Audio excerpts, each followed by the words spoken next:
I had to just pull over because damn, just look at the scenery. Whew.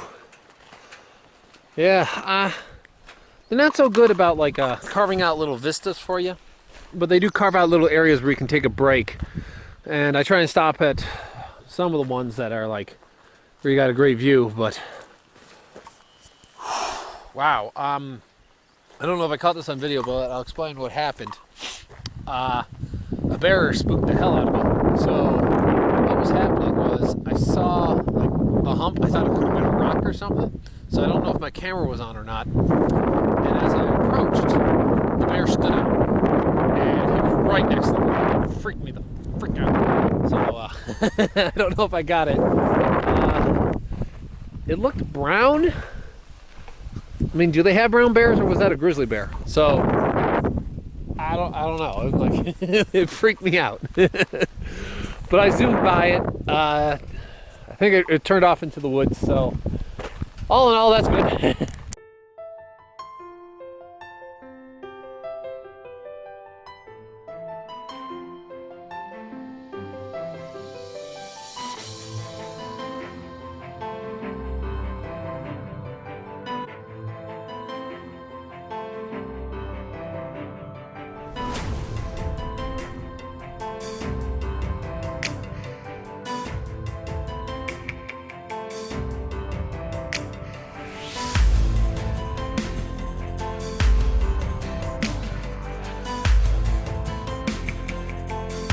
Ooh, today is the final leg of going up Highway 37 in Canada. This is actually where I'm going to cross from British Columbia into the Yukon. I didn't stop to get a picture with the sign because, I don't know, I don't stop usually when I see the state crossings, and going through the provinces in Canada seems so passé, because if I don't do it for the states, why should I do it for the provinces? But you can just sit back and just look at how gorgeous it actually is. So it's just a kickback and just enjoy it. I did have to deal with a little bit of rain and drizzle. Nothing too intense. Just a little, you know, spattering and whatnot. Wasn't that big of a deal. I didn't think much of it, and it was terrific fun.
Well, I'll say this, I'm getting a little lucky with the weather.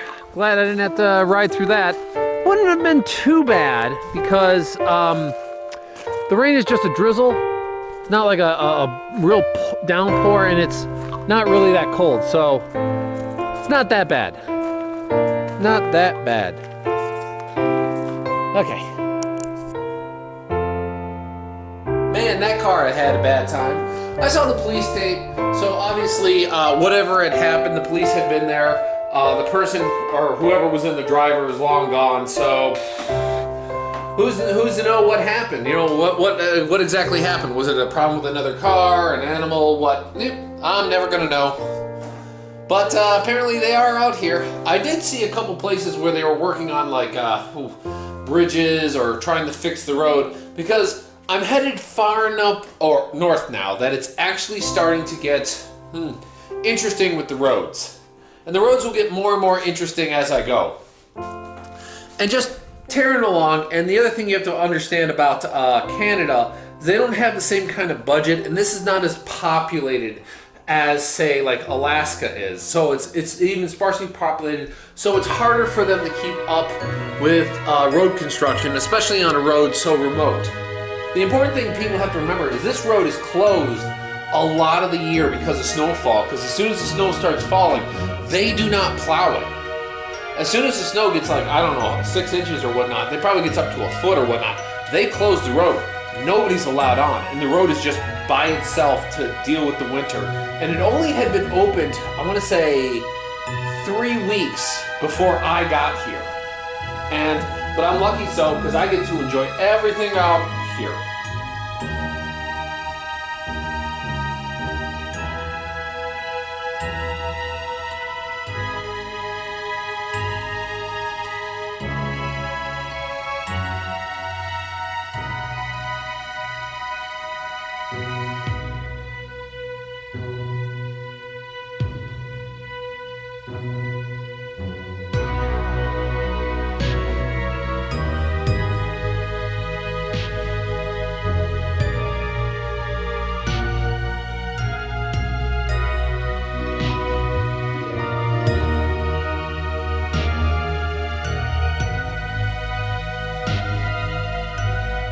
Don't look like much, but we're at Junction 37 services in the Yukon. Yep, left British Columbia, and I am in the Yukon. We are dealing with state-of-the-art technology here. So, oh my God, they have a phone too. So, wow, you know you're up there. Right, I'm surprised he didn't stop.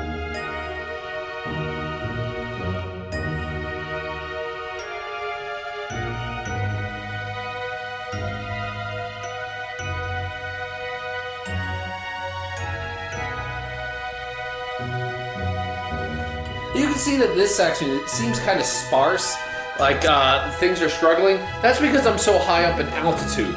Now, it doesn't take a whole lot of gain in altitude to like hit the tree line to where the trees recede to almost nothing, because it's just so cold, and as soon as the air starts to thin, that's going to be, that becomes starting to be more and more of a thing. Also, I can't really show it, but the days are getting really, really long.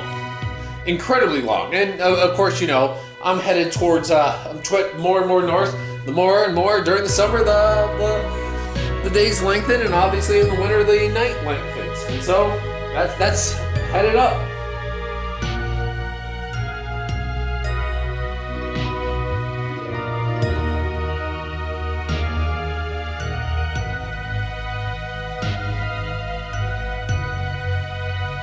That picture right there, I don't know if you can see it, but the person has stopped and they actually got out of the car to take pictures of some black bears. I couldn't believe it. At first I saw the car and I figured they were having trouble, but then I saw them getting out taking pictures of black bears. Personally, I think it's kind of stupid to get out and take pictures of bears to leave the protection of your car, but hey, what do I know? I'm not the bear expert.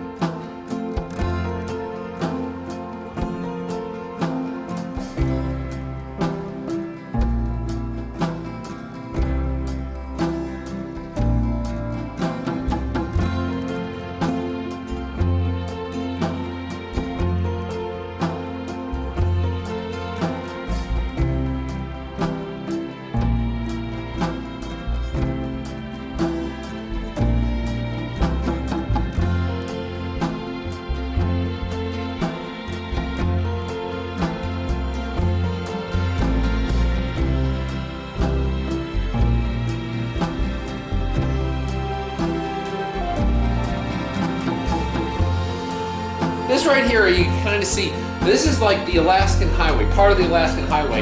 And the important thing is how crappy it is. The Alaskan Highway is constantly in a state of repair to some degree somewhere. Because what is actually going on, the road is actually technically built on permafrost. Permafrost is something I'll talk about probably in a later video, but suffice it to say, the ground is perpetually always frozen. So it's impossible to build a concrete base on it. So it constantly will have issues or whatnot. And this was actually like, I want to say like 20, 30 miles of just dirt road of a 4-lane highway. Just think about that. Dirt all the way across a 4-lane highway. And no construction vehicles in sight. Who knows when they were going to fix it? I talked to someone and said it wasn't going to be done that year. The plan was to get to it at some other point because everyone was out fixing other things. Because again, it's permafrost. This whole area constantly has issues. The Alaskan Highway does have the benefit is that they do make a concerted effort to keep it open year-round. Although they do say they do fail quite often where it has to be closed for long periods of time.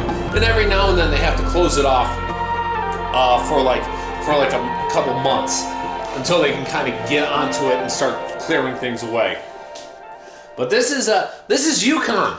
Up here is Yukon. Woo!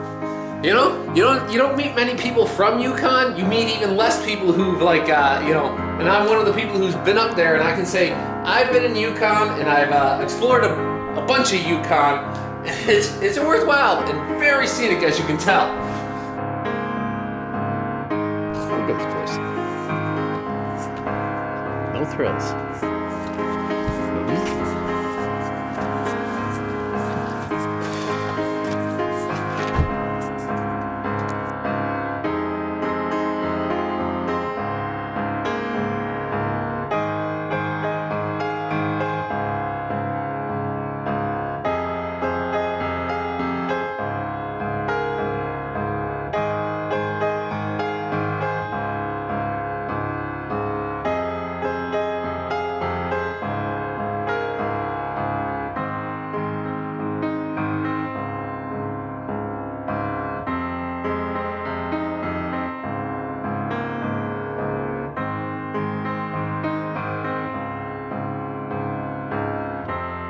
Canada, what's not to love? Oh, God, and I'm just so thrilled to be up here, and just being up here just gives you this whole rush of adrenaline, so boom, keep on moving.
Teslin Village.